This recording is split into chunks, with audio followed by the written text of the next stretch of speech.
गरीब रिक्शे वाले भाई की राखी। सुनिए जी, आप मुझे कुछ पैसे दे देना, मैं नेहा के लिए सामान लेकर आऊंगी। अगले हफ्ते हमें उसके लिए हरियाली तीज का सामान भी तो लेकर जाना है।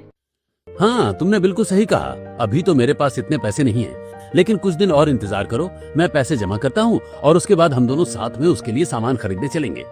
प्रीति और रोहन इस बारे में बात कर रहे थे और शांति वहाँ पर चारपाई पर बैठी थी। तुम दोनों इसके बारे में कितना सोचती हो, अच्छी बात है, मुझे अब इतनी चिंता नहीं रहती।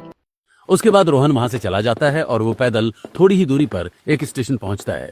वहाँ पर सभी रिक्शा खड़े होते थे और साथ ही उन्हें वहाँ पर चार्ज भी किया जाता था। रोहन वहाँ पर अपना बैटरी रिक्शा लेता है और उसके बाद चलो अपना आज का काम अच्छे से करेंगे और कोशिश करेंगे कि आज हम ज्यादा से ज्यादा पैसे कमा सकें। आखिर राखी भी तो आने वाली है, उसके लिए भी तो पैसे जोड़ने हैं मुझे अपनी बहन के लिए। ऐसा सोचते हुए रोहन रिक्शा लेकर वहां से चला जाता है। उसके बाद वो एक चौक पर खड़े होकर आवाज लगाने लगता है, मेट्रो स्टेशन तक 10 रुपए सवारी। उसके बाद रोहन रिक्शा के अंदर कुछ सवारियों को बिठाकर चला जाता है। रोहन पूरी मेहनत कर रहा था और वहीं दूसरी तरफ प्रीति भी दूसरों के घरों में काम करती थी।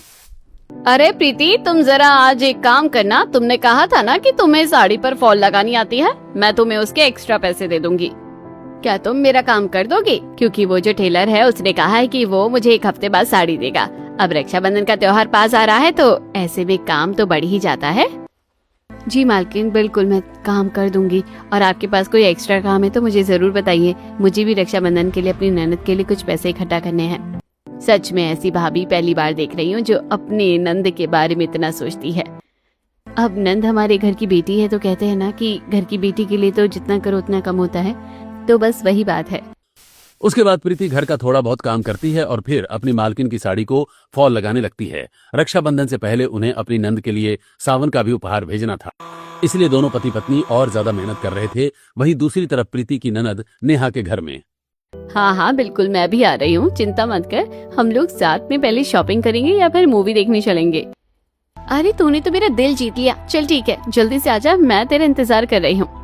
हाँ बिल्कुल, मैं अभी घर से निकल रही हूँ और जल्दी ही वहाँ पहुँच जाऊंगी। नेहा पर्स लेकर वहां से जाने लगती है, तभी उसकी सास आती है। अरे बेटा, कहाँ जा रही है? मम्मी जी कुछ नहीं, बस मॉल में जा रही हूँ अपनी फ्रेंड के साथ शॉपिंग करने। ओह अच्छा ठीक है, जाओ।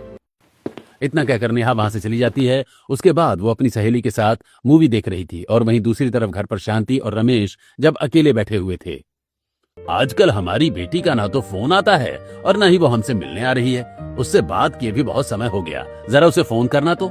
उसके बाद शांति नेहा को कॉल करती है, लेकिन नेहा का तो फोन साइलेंट पर था, इसलिए वो मूवी देख रही थी। और मूवी खत्म होने के बाद जब वो थिएटर से बाहर आती है तो देखती है कि उसके माँ के कई फोन आए हुए थे, जिसे देखकर उसका मुंह बन जाता है और वो मन ही मन में सोचती है कि अरे यार, मम्मी भी ना पता नहीं बार बार फोन करती रहती है। पिछले साल जो कुछ भी हुआ उसके बाद तो मेरा किसी से बात करने का मन भी नहीं करता है। नेहा विचारों में खो जाती है। तब रोशनी उसके कंधे पर हाथ रखकर दोबारा कहती है, अरे नेहा, क्या हो गया? कौन से ख्यालों में खोई है तू? मैं कब से तुझे पुकार रही हूँ लेकिन तू जवाब ही नहीं दे रही है। अरे नहीं नहीं, कुछ नहीं, बस ऐसे ही। चल चलते हैं, मॉल में जाकर शॉपिंग करके आएंगे। उसके बाद दोनों मॉल में जाकर शॉपिंग करने लगती हैं और दोनों अलग अलग तरह की ड्रेसिंग ट्राई कर रही थी। लेकिन बहुत देर तक भी नेहा ने शांति को कॉल बैक नहीं किया था, इसलिए शांति घर पर परेशान हो रही थी। पता नहीं, कुछ दिन पहले तो सब ठीक था, अब हमसे बात करने का नाम ही नहीं ले रही है। समझ नहीं आता कुछ। हाँ बिल्कुल, कोई बात नहीं। इस रक्षाबंधन पर हम अपनी बिटिया को यहाँ पर बुलाएंगे और अच्छे से हम त्योहार मनाएंगे। शाम को प्रीति थकी हुई घर वापस आती है। एक्स्ट्रा पैसा कमाने के चक्कर में उसने आज ज्यादा काम किया था और वो थोड़ा एक्स्ट्रा रुक गई थी, जिसकी वजह से वो थोड़ा लेट हो जाती है। और तब तक शांति ने भी सबके लिए खाना बना लिया था और बना हुआ खाना देखकर प्रीति को थोड़ा सा गुस्सा आता है और वो शांति से कहती है, आपको मैंने कितनी बार मना किया है मम्मी जी कि आप खाना मत बनाया कीजिए। पहले ही आपकी जोड़ों में कितना दर्द रहता है और ऊपर से अब आप इतना काम करोगी तो वो आपके लिए बिल्कुल ठीक नहीं है ना। बल्कि आपको तो आराम करना चाहिए, लेकिन आप कभी मेरी बात ही नहीं मानती हो। अरे बेटा, एक बात बता, पूरा दिन बाहर जाकर काम करती है, सुबह घर का काम सारा खत्म करके जाती है और दोपहर के लिए भी हमारे लिए खाना बना कर जाती है। फिर रात को इतनी देर से थकी हुई घर आती है और उसके बाद तू घर का भी काम करेगी तो अच्छा थोड़ी ना है। अगर मैंने एक वक्त का खाना बना भी दिया तो क्या हो गया, इससे थोड़ी तेरी मदद हो गई है और मेरी थोड़ी भी एक्सरसाइज हो गई है। लेकिन मम्मी जी, कोई बात नहीं बेटा, इतना नहीं सोचते। और खाना मैंने अकेले नहीं बनाया, तुम्हारे पापा ने भी मेरी मदद की है। क्या पापा जी को भी खाना बनाना आता है? अरे नहीं तो क्या बेटा, अपने जमाने में मैं कई बार खुद खाना बना लिया करता था, और जब तुम्हारी मम्मी जी की तबीयत खराब होती थी तब भी मैं ही खाना बना देता था। अरे वाह, ये तो बहुत अच्छी बात है। सब लोग इस तरह बात करते थे, लेकिन फिर सोचते हैं कि आखिर रोहन अब तक घर क्यों नहीं आया। इस समय तक तो रोहन हमेशा घर आ जाता था, लेकिन आज अभी तक घर क्यों नहीं आया, पता नहीं कहाँ रह गया है। तब प्रीति मन में सोचती है, मुझे तो लगता है कि जिस तरह से मैं आज एक्स्ट्रा काम करने के लिए रुक गई थी, तो वो भी एक्स्ट्रा पैसे के चक्कर में एक्स्ट्रा काम करने के लिए कहीं रुक गए होंगे, इसलिए उन्हें आने में देरी हो गई है। हे प्रभु, हमारी सहायता करना। बस मैं चाहती हूँ कि इस बार का रक्षाबंधन मेरी ननद के लिए खास हो जाए, पिछली बार की तरह कुछ ना हो। आखिर यहाँ पर पिछली बार ऐसा क्या हुआ था जो सब उसी बात को लेकर थोड़ा सा घबरा रहे थे। वहीं दूसरी तरफ नेहा के ससुराल में जब सब खाना खा लेते हैं और नेहा रसोई में बर्तन साफ करने आती है, तो उसके पीछे उनकी जेठानी भी आ जाती है। नेहा की जेठानी पायल घमंड के साथ मुस्कुराते हुए कहती है, क्या बात है नेहा, अपनी हरियाली तीज आने ही वाली है और अभी तक तुम्हारे मायके वाले आए नहीं? पिछली बार तो जल्दी ही आ गए थे। आ जाएंगे। अच्छा, मुझे तो लगता है कि अभी तक तुम्हारे मायके वालों से कोई बात भी नहीं हुई है और तुम्हें पता भी नहीं है कि कब आएंगे। मेरे मायके वाले तो कल ही आने वाले हैं। देखते हैं इस बार हम दोनों के मायके से क्या आने वाला है। अपने मायके से आया हुआ सामान मुझे भी दिखाओगी ना? उसके बाद पायल और नेहा दोनों मिलकर किचन साफ करती हैं और नेहा अपने कमरे में चली जाती है। लेकिन उसका मूड बहुत ज्यादा खराब हो रहा था और उसका खराब मूड देखकर उसका पति पूछता है, क्या बात है, तुम इतनी परेशान क्यों लग रही हो?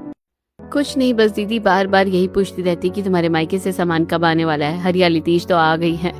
तुम तो जानती ही हो कि भाभी कैसी है, तो उनकी वजह से तुम्हें अपना मूड खराब करने की कोई जरूरत नहीं है। और हाँ, मैं तुम्हें एक बात बताना भूल गया था कि आज मेरे पास रोहन भैया का फोन आया था। मम्मी जी तुम्हें बार बार कॉल कर रही थी और आज तुमने उनसे बात ही नहीं की। पता है उन लोगों को तुम्हारी कितनी चिंता हो रही थी। अरे यार, किसी को भी घर पर शांति क्यों नहीं होती? अगर मैंने फोन नहीं किया तो 1-2 दिन वेट नहीं कर सकते थे क्या? मैं कल उनको फोन कर लेती खुद, लेकिन नहीं, मेरे मायके वालों को तो आदत हो गई है ढिंढोरा पीटने की। क्या हुआ, आप कौन से ख्यालों में खो गई? जी नहीं, कुछ भी तो नहीं। तो ठीक है, एक बार अपने घर वालों से बात कर लो। नेहा शांति को कॉल करती है। नेहा का कॉल आते ही शांति खुशी से झूम उठती है। अरे बेटा, मैं तुझे सुबह से कॉल कर रही हूँ और तुझे जरा सी भी फुर्सत नहीं है। तूने हमें फोन तक नहीं किया और ना ही हमारा फोन उठाया। अरे मम्मी, आज मैं काम में बिजी थी तो इसलिए बस टाइम ही नहीं मिल सका। आप बताइए, आपको क्या काम था? अरे बेटा, काम तो क्या था, बस तेरी याद आ रही थी और बहुत समय हो गया है तुझसे बात किए हुए, तो सोचा एक बार तुमसे बात कर लेते हैं तो दिल को तसल्ली मिल जाएगी। लो, तुम्हारे पापा भी बात करना चाहते हैं। बेटा तुम कैसी हो, वहाँ सब ठीक तो है ना? तुम्हें कोई परेशानी तो नहीं हो रही है ना? हाँ पापा, यहाँ सब ठीक है। हाँ बेटा, अब तुम्हारी आवाज सुनकर अच्छा लग रहा है और अब जाकर थोड़ी चिंता खत्म हुई है। नेहा से बात होने के बाद पूरा परिवार आराम से बैठा था। सबने खाना खा लिया था और अब सोने का समय हो रहा था। रोहन और प्रीति भी कमरे में चले गए थे।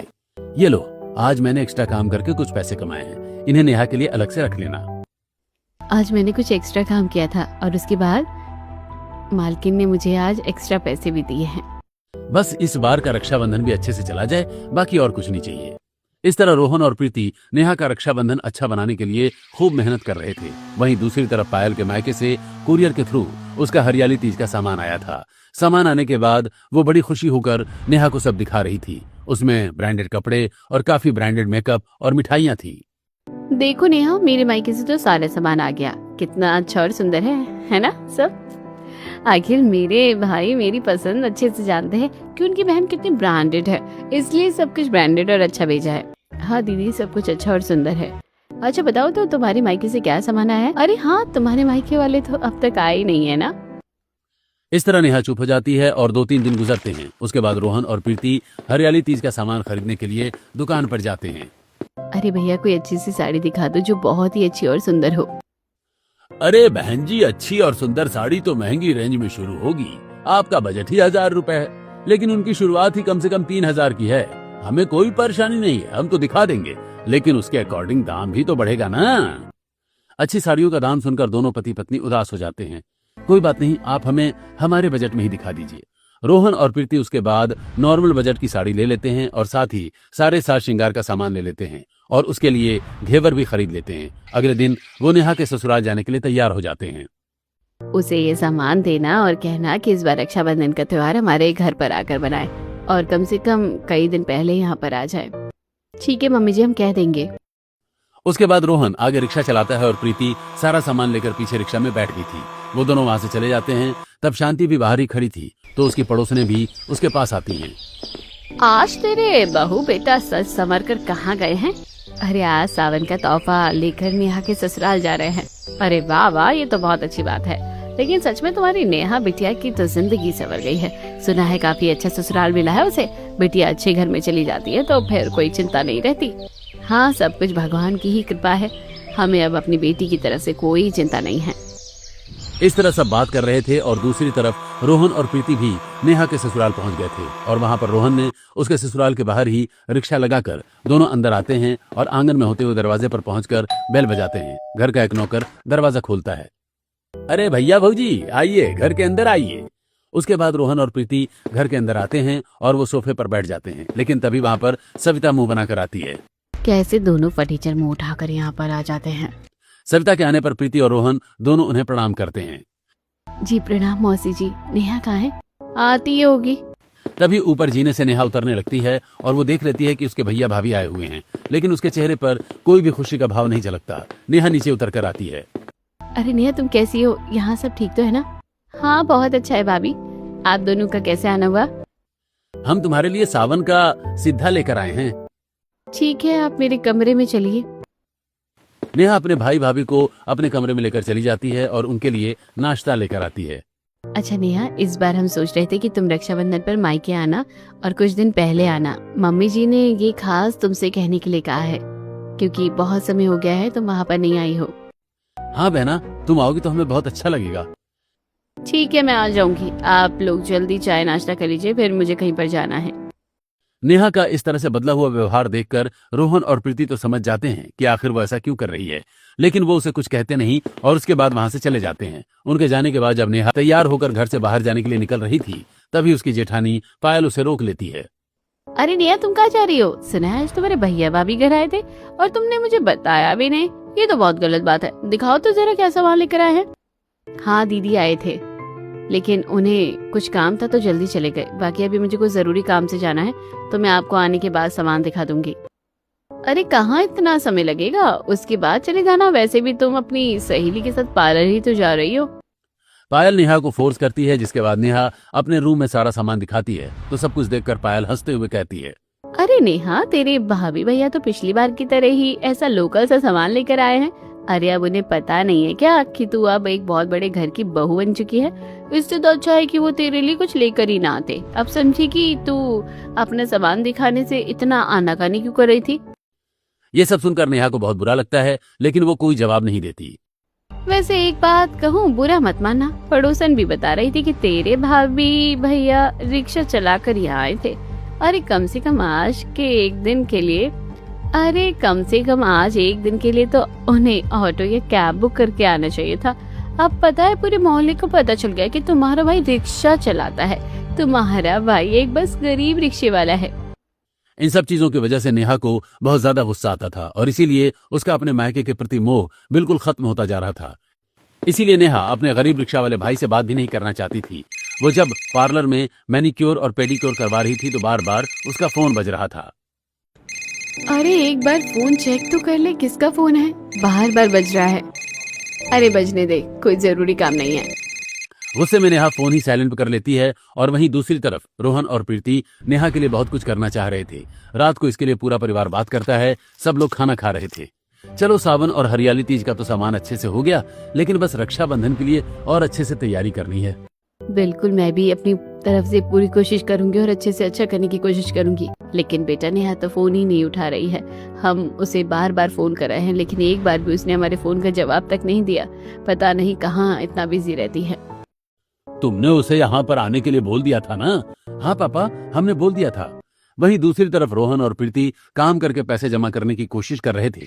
एक दिन तो जब रात को बहुत तेज बारिश हुई थी और रोड पर पानी भरा हुआ था, तो रोहन का रिक्शा उस गड्ढे के अंदर फंस जाता है और जिसकी वजह से उसका रिक्शा ही पलट जाता है। तब कुछ लोग आकर उसकी मदद करते हैं और उसका रिक्शा भी सीधा करवाते हैं और उसे उठाते भी हैं। अरे भैया, आपके पाँव में तो बहुत गहरी चोट लग गई है। चलिए मैं आपको डॉक्टर के पास लेकर चलता हूँ। अरे कोई बात नहीं, मैं चला जाऊंगा। उसके बाद रोहन वहीं पास के एक नल से पाँव को अच्छे से धो लेता है और फिर वो रिक्शा को अपनी जगह पर खड़ा करके वहां से घर वापस आ जाता है। रात हो गई थी, सब लोग खाना खा रहे थे और रोहन अपना पाँव छुपा रहा था। क्या हुआ, कुछ बात है क्या? नहीं, कुछ बात नहीं है, बस बहुत ज्यादा थक गया हूँ, जल्दी से खाना खाकर सोना चाहता हूँ। रोहन को बहुत दर्द हो रहा था और उसने पैंट में अपनी चोट को छुपा रखा था। उसने अपने गमछे को ही फाड़कर चोट पर बांध दिया था। जब रोहन सोने के लिए कमरे में बिस्तर पर लेटा हुआ था और प्रीति अंदर जाकर लाइट जलाती है तो बिस्तर पर खून देखकर काफी परेशान हो जाती है। अरे बिस्तर पर इतना सारा खून कहाँ से आया? आप ठीक तो है ना? प्रीति रोहन को उठाती है और रोहन भी खून देखकर काफी हैरान हो जाता है।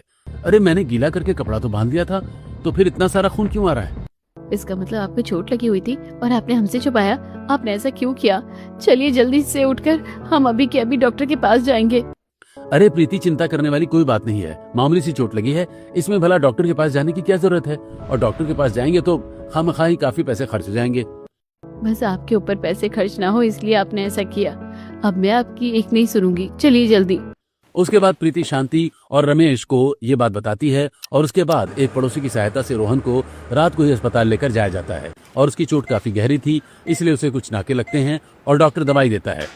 ऐसी चीजों को मामूली और नॉर्मल समझकर इग्नोर नहीं करना चाहिए। वैसे भी बारिश का मौसम है, अगर इन्फेक्शन हो जाए तो आगे जाकर बहुत खतरनाक हो सकता है और अंदर ही अंदर बहुत बड़ी बीमारी बन सकती है। इसलिए हर छोटी मोटी चीज का समय पर इलाज करवा लेना चाहिए। डॉक्टर की बात सुनकर प्रीति को काफी चिंता हो गई थी और उसके बाद वो रोहन को लेकर घर आ गई थी, लेकिन वो रोहन से बहुत नाराज भी थी। अरे भाग्यवान, अब तो गुस्सा छोड़ दो, कोई बात नहीं, आगे से ऐसा नहीं करूंगा, कहा ना मैंने। लेकिन आपने डॉक्टर की बात सुनी ना, उन्होंने क्या कहा? अगर मुझे पता नहीं चलता तो आप तो हमेशा ये बात छुपा कर रखते। पता नहीं कब आपको समझ आएगी। 10 दिन बाद भी रक्षाबंधन है, नेहा के लिए सामान खरीदने के लिए पैसे ही नहीं है। घर का खर्च, रिक्शे का किराए का खर्च, बहुत खर्च हो रहा है। फिर तुम तो जानती हो पिछले साल क्या हुआ था, बस इसीलिए। कुछ भी हो, हम कहीं ना कहीं से कुछ इंतजाम कर लेंगे, लेकिन आपको इतना बड़ा जोखिम उठाने की कोई जरूरत नहीं है। डॉक्टर की दवाई में कुछ पैसे खर्च हो गए थे, जिसका रोहन को बहुत दुख था। अगले दिन जब ये बात यश को पता चलती है तो वो नेहा से इस बारे में बात करता है। अरे नेहा, तुम्हें पता चला कि तुम्हारे भाई को बहुत ज्यादा चोट लग गई है और पैर में टाके भी आए हैं? नहीं, मुझे तो नहीं पता, लेकिन ऐसा कैसे हुआ? ये सब देखकर यश को बहुत बुरा लगता है। मुझे तो समझ नहीं आता तुम्हारा ध्यान कहाँ है। तुम अपने परिवार वालों का फोन नहीं उठाती और तुम्हें उनके बारे में कुछ पता नहीं रहता। आखिर सब चल क्या रहा है? चलो अभी हम तुम्हारे मायके चलते हैं और उनका पता लेकर आते हैं। यश नेहा को लेकर चला जाता है। उनके लिए चाय नाश्ता बनाया जाता है। आपको थोड़ा आराम करना चाहिए और कुछ दिन काम से बचना चाहिए। तुम तो जानते ही हो बेटा कि ये कितना जिद्दी है और मेहनती भी, हमारी बात तो कभी मानता ही नहीं। इस तरह थोड़ी देर बातें होती हैं और नाश्ता करने के बाद यश वहां से चला जाता है, लेकिन नेहा को वहीं छोड़ जाता है। नेहा को ज्यादा कुछ फर्क नहीं पड़ रहा था। जब शाम को सब साथ बैठे थे तो शांति पूछती है, बेटा, जो तुम्हारे भैया भाभी तुम्हारे लिए सामान लेकर आए थे, तुम्हें कैसा लगा? अच्छा था ना? दोनों ने बहुत मेहनत से पैसे जोड़कर तुम्हारे लिए ये सब खरीदा था। लेकिन आज नेहा का गुस्सा फूट पड़ता है और वो गुस्से में बहुत कुछ कह देती है। अगर ऐसा ही है तो मेरे लिए लाने की क्या जरूरत थी? क्या मैंने कहा था कि मेरे लिए कोई सामान लेकर आओ?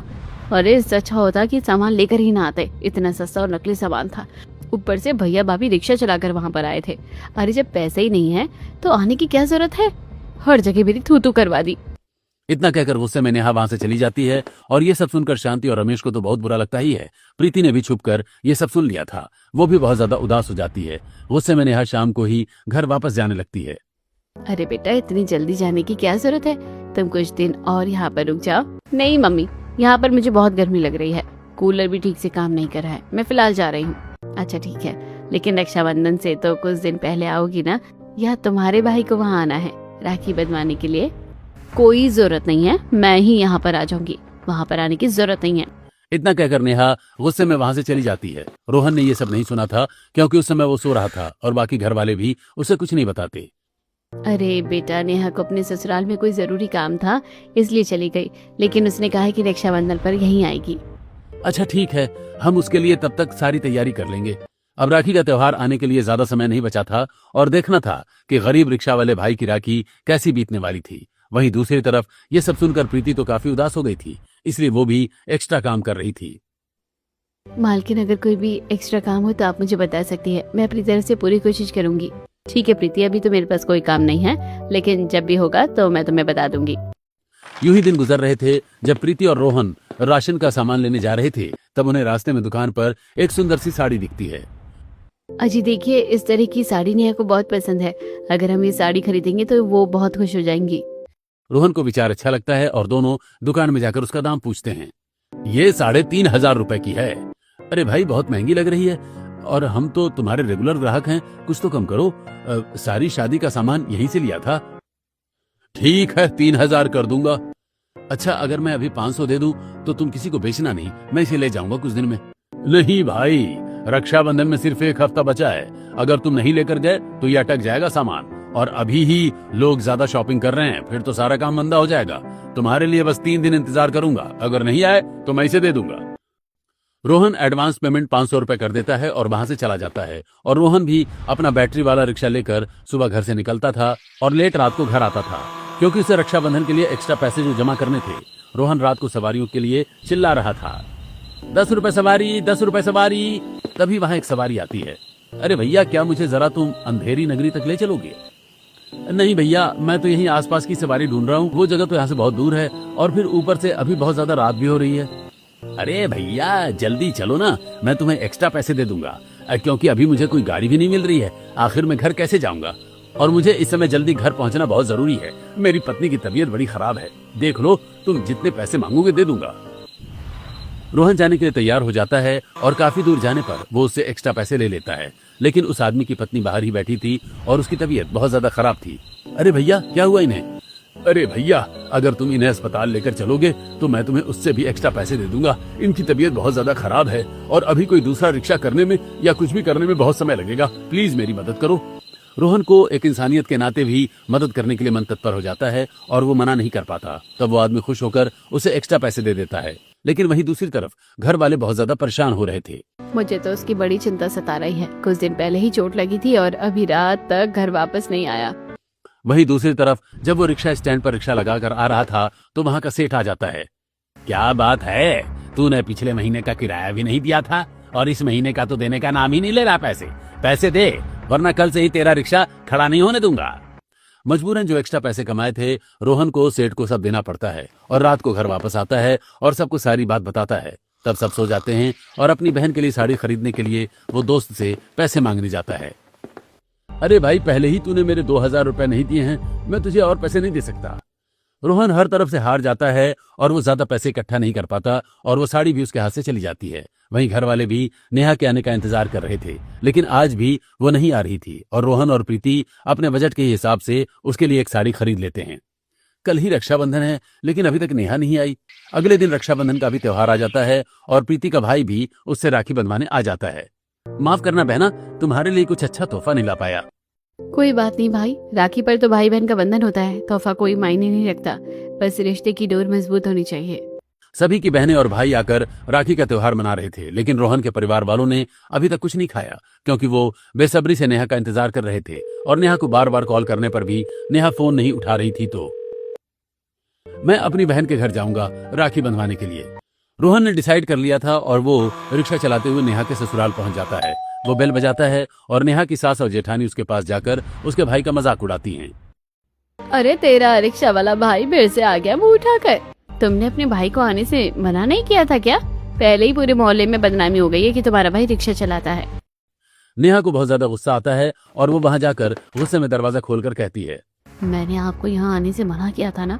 पिछले साल भी आप राखी पर फटे पुराने कपड़े पहन कर आ गए थे और जितने भी मेहमान आए थे सबने मेरी बहुत बेइज्जती की थी। क्या दोबारा यहाँ पर मेरी बेइज्जती करवाने आए हो? नहीं बहना, मैं तो तुम्हारे ससुराल के अंदर भी नहीं आ रहा, मैं बस यहाँ अपनी राखी बंधवाने आया हूँ। और फिर भाई गरीब हो या अमीर, एक राखी का तो हक बनता ही है ना। क्या तुम सच में अब सब कुछ पैसों से तौलने लगी हो? पहले तो ऐसा नहीं था। 2 साल पहले नेहा की शादी होने से पहले की राखी। लाओ भैया, मेरी राखी का तोहफा दो।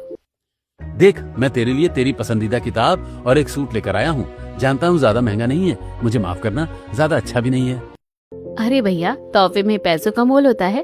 अरे जो तोहफा दिल से दिया जाए उससे बढ़कर कुछ नहीं होता है। और फिर बहन भाई के रिश्ते में कब से ये सब आने लगा? क्या तुम अपनी ही बातें भूल गई बहना? ठीक है, अगर तुम मुझे राखी बांधना नहीं चाहती तो मैं यहाँ से चला जाता हूँ। तभी वहाँ पर यश आता है और वो नेहा को सुनाने लगता है। तुम कैसी होती जा रही हो नेहा? मुझे तो समझ नहीं आ रहा है, क्या तुम्हारे लिए सच में अपने भाई से ज्यादा महत्व पैसों या तोहफों का है? तुम्हें उसके साथ ऐसा नहीं करना चाहिए। रोहन कुछ पल और इंतजार करता है, लेकिन नेहा की कोई प्रतिक्रिया न पाकर वापस मुड़कर चला जाता है। तुम जानती भी हो तुम्हारी शादी के लिए तुम्हारे भैया भाभी ने कितना बड़ा बलिदान दिया था। तुम्हें लगता है कि बिना दहेज की शादी हुई है? नहीं, मेरी माँ ने जबरदस्ती तुम्हारे भैया और भाभी से दहेज लिया था। तुम्हारी भाभी ने अपनी माँ की आखिरी निशानी को भी दे दिया। उन्होंने सब गहने मेरी माँ को दे दिए, जबकि मैं खुद इन सब चीजों के खिलाफ था और मेरी माँ ने ये सब छुपा कर किया। और तुम्हारे भैया भाभी ने आज तक मुझे नहीं बताया। मुझे कुछ दिन पहले पता चला और मुझे बहुत शर्मिंदगी महसूस हो रही थी। तुम्हारे गरीब भाई ने ही तुम्हारी इस अच्छी जिंदगी के लिए अपनी पत्नी के साथ मिलकर कुर्बानी दी और आज तुम उन्हें ही यहाँ से निराश करके भेज रही हो। ये सब सुनकर नेहा के पांव तले जमीन खिसक जाती है। वो जल्दी से रोहन को रोकती है। उसकी आंखों में आंसू थे। भैया अंदर चलिए।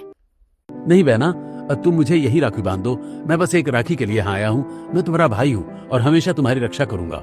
तब यश वहीं पर थाली लेकर आता है और अब नेहा प्यार से अपने गरीब रिक्शा वाले भाई को उसकी रिक्शा में ही राखी बांधती है। किसी और की होगी परेशानी, लेकिन मुझे बिल्कुल भी शर्मिंदगी नहीं है कि मेरा भाई एक रिक्शे वाला है। मुझे आप पर गर्व है भैया। क्या आप मुझे अपने साथ आज लेकर घर चलोगे? हाँ बिल्कुल। आप रुकिए, मैं अभी आई। अब नेहा घर के अंदर जाती है और गुस्से में अपनी सास को कहती है, आपने मेरे परिवार से जो भी दहेज का सामान लिया है सब मुझे वापस कर दीजिए। अरे क्यों कर दूं, हमारा हक बनता है। मैं आपको कानून समझाती हूँ मम्मी जी। लड़की को दहेज से, मायके से जो भी सामान मिलता है उस पर सिर्फ लड़की का हक होता है और किसी का नहीं। और अगर आप अच्छे से कानून नहीं जानना चाहती तो बेहतर होगा कि आप मेरा सामान दे दे। मैं आपकी जगह होता मम्मी तो ये राय जरूर मान लेता। अपने गरीब भाई की वजह से तुम हमसे झगड़ा मोल ले रही हो? तो रहने दीजिए दीदी। मेरा गरीब रिक्शे वाला भाई आपके अमीर भाइयों से कई बेहतर है। अरे आपकी भाभी तो आपके जाने पर मुंह चढ़ा देती है।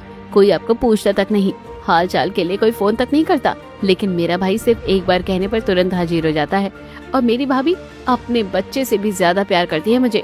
वो लोग मेरे लिए कुछ भी कर सकते हैं। तो बेहतर यही होगा कि आप अपना मुंह बंद रखें और मेरे भाई के बारे में कुछ ना कहें। इस तरह नेहा सारा सामान लेकर रोहन के साथ आज उसके ही रिक्शा में अपने मायके आई है और अपनी भाभी को उसके गहने दे देती है। लेकिन मैं ये नहीं ले सकती। बिल्कुल ले सकती है, क्योंकि इस पर सिर्फ आपका हक है और किसी का नहीं। और भाभी भैया मुझे माफ कर दीजिए। पहले मैंने जो कुछ भी किया, पिछली बार सभी मेहमानों के सामने मैंने आपको गुस्सा करके वहाँ से घर भेज दिया। मम्मी पापा इतने समय से आप सबको भी इग्नोर कर रही थी। प्लीज मुझे माफ कर दीजिए। बदलती जिंदगी के साथ मैं भी बदल गई। मुझे बहुत खुशी है बेटा कि तुम्हें आज बहुत अच्छा जीवन साथी मिला है। चलो इसी खुशी में हम सब नेहा की पसंदीदा हलवा पूरी और खीर खाएंगे और साथ में उसका पसंदीदा घेवर भी लाए हैं। इस तरह नेहा वापस अपने मायके में आकर बहुत ज्यादा खुश हो जाती है और अपने परिवार के साथ अच्छे से अपनी राखी का त्योहार मनाती है।